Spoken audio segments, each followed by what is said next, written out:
Hey everybody, JC here with another T&I toy review. And for today's review, we're going to be taking a look at the 4 new 6-inch DC Comics Multiverse Batman vs. Superman Dawn of Justice figures from Mattel. Now we've got Batman, Superman, Wonder Woman, and then Armor Batman, which were released in the first wave of this series.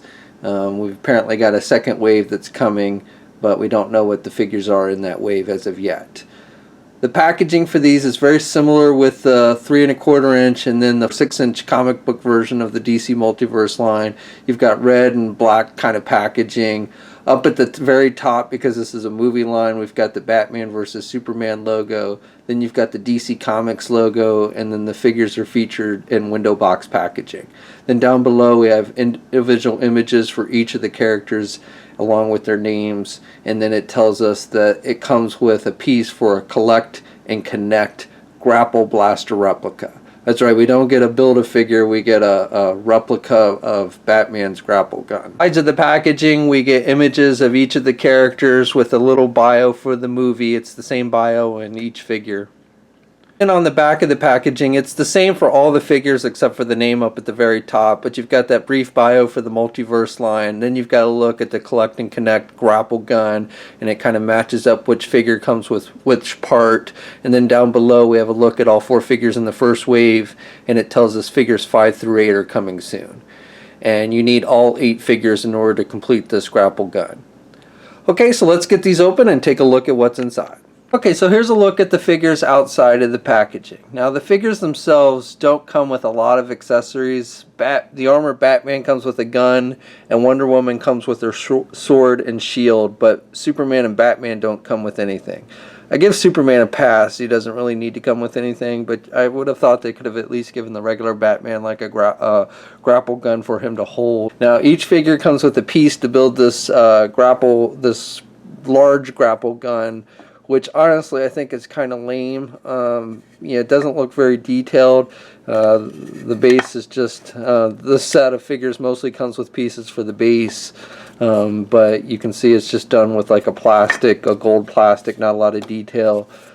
Superman comes with the handle, and they put some wood paneling on the handle, but again, not terribly detailed as far as paint applications. I don't know why they didn't give us some kind of figure like a Doomsday Build-A-Figure or something. It would have been much better, I think, than this. But as it is, this is what you get. So you need to get the other 4 figures that are coming out in order to complete this thing. So this is as much as I can show you. But this is basically holds up the end of the gun. It's part of the stand. This is the base of the stand. This is the handle of the gun. And then I'm not 100% sure what this piece is for. But like I said, when we have all 8 figures, then we can try and assemble. Okay, so for the figures themselves, starting off with Superman, this figure is okay. It's not fantastic. The face sculpt is average, I would say. The eyes and the mouth seem a little off to me. The rest of it is passable for the actor, but definitely the eyes and the mouth seem a little off. Hair sculpt is not too bad. It's all black though, no wash in the hair or anything.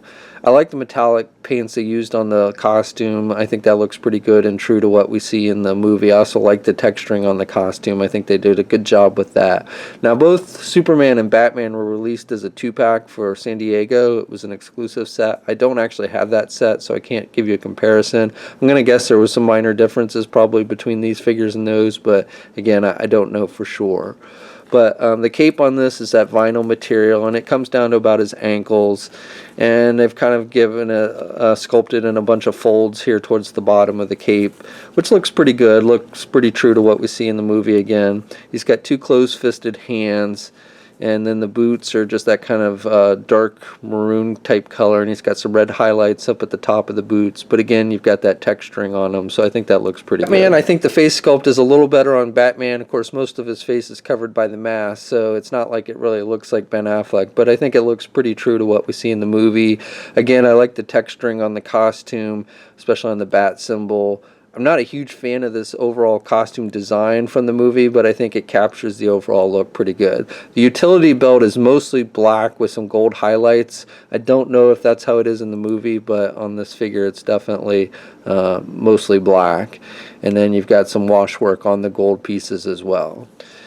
He's also got some gold tips on his boots here. I like the overall sculpting. Now there's some weird sculpting lines on his chest here. It almost looks like this was reused, but I don't think it was. But I don't know if this is something you notice in the movie or not, but definitely there's some weird sculpting lines up here at the top of his chest. The cape is, again, just that kind of vinyl material. And you got some texturing on the mask as well, which I think looks pretty good. So, and you got some gold tips on his hands, and you got the traditional back gloves, the little spiky things that stick out the back. So for Wonder Woman, I think this is an okay figure. I like the sculpting on the costume. I think they did a nice job with that. The face sculpt is so-so. It's kind of like with Superman. I don't really like the eyebrows, and I think the eyes are a little bit off. Otherwise, I don't think it looks too bad. I like the hair sculpting. It's solid black paint on the hair, and the hair is a hard plastic, so it does limit her head turning a bit. Red lipstick is fine. I like the gold metallic paint on the headpiece with the little silver star. She's got this harness piece that has a basically holds her lasso, which is not removable. And the lasso seems a little tiny to me. This is not removable. It's actually attached to the figure's back, so even if you pop the head off, you couldn't take this off. It's also got a little loop to hold her sword. And then I like the sculpting detail on the rest of her costume. The skirt piece is that kind of vinyl material like with the capes. She's got some brown wrappings around her hands, and then she's got the silver and gold wrist bracelets, and then also on her forearm she's got a gold bracelet painted on there. Actually, it's sculpted and painted. So overall detailing, I like the line work sculpted on her costume and everything is pretty nice. And even with her boots and stuff, I think that looks pretty good.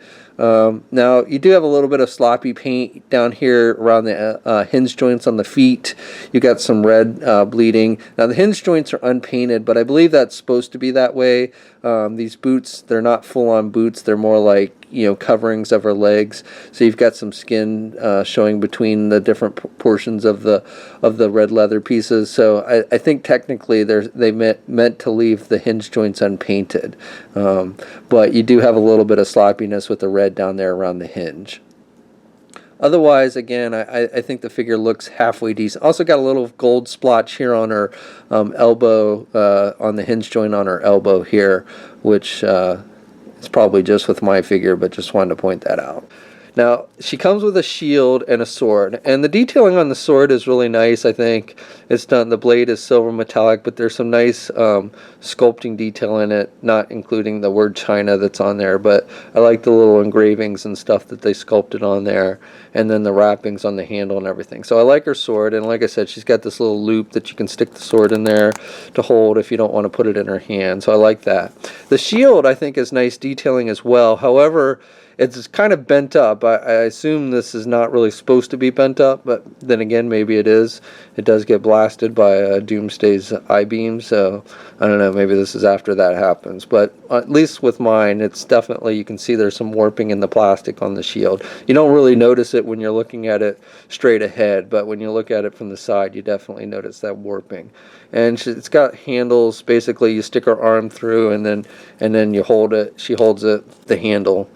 And she holds it pretty nice and tight. Now, one thing I did kind of notice, though, is because you can basically only put it, well, if you put it on her right arm, the bird is sticking upwards. But if you put it on her left arm, then the bird's upside down. So you can technically put it in either hand, but if you want the bird to be facing on the front of the shield, facing the right way, then you've got to put it in her right hand. Okay, so the figures stand, the Armor Batman figure is the tallest, and he stands about maybe 6 3/4 inches, maybe a little under 6 3/4, whereas the other three stand about 6.5 inches tall. So Batman, Superman, and Wonder Woman are all about the same height, and the Armor Batman is a little bit taller than the other three. Just for some other comparisons, here's the Multiverse 6-inch Arrow TV series figure, and Arrow stands maybe a little bit shorter than Batman, Superman, and Wonder Woman. Here's the DC Icons 6-inch Green Lantern figure, and this figure is definitely a little bit shorter. Here is one of Mattel's DC UC figures. Here's Wonder Woman, and Wonder Woman is a bit taller than the three. And then finally, just for one more comparison, Here, if you're looking for a Doomsday stand-in until Mattel releases one, here's the Abomination from the Incredible Hulk movie line, which this figure looks more like Doomsday than a comic book Doomsday, and he's a little bit taller than the other three. So articulation on these figures is pretty close to the same on all four. There are some minor differences. So the two Batman figures have an ab crunch joint, where Superman and Wonder Woman do not. Wonder Woman also has a rotation at the elbow, whereas the Superman and the two Batman figures do not.